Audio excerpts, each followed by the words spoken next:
1 potato, 2 potato, 3 potato, 4,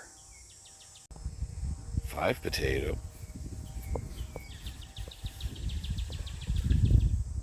6 potato,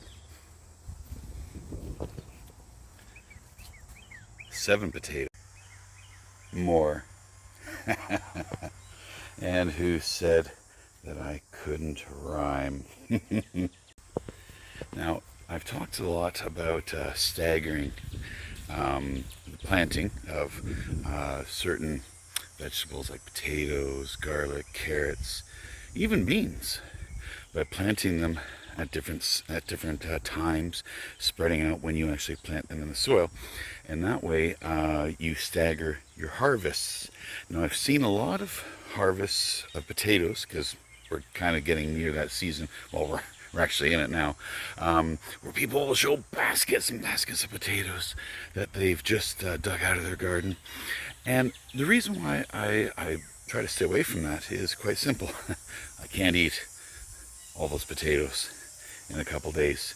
So by staggering my planting, then I stagger my harvests. And by doing that, I just dig up 1 potato patch every couple days or so during potato harvest season, and then that allows me to enjoy them, eat them. I do make a lot of potato soup this time of year because some of these patches are fairly big, and I do get a lot of potatoes. And making potato soup and putting it in my freezer for winter months to enjoy is always one of my favorite things to do.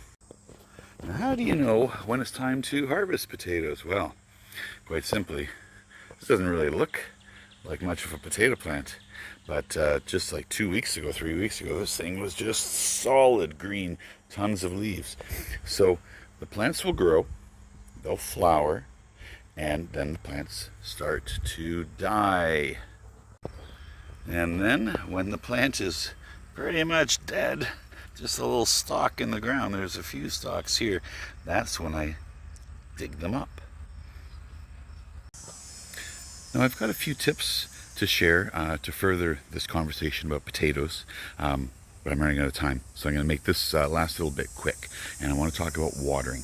I've seen a few people lately talk about their potato harvest and how they only water their potatoes during heavy droughts, and I used to be the same way.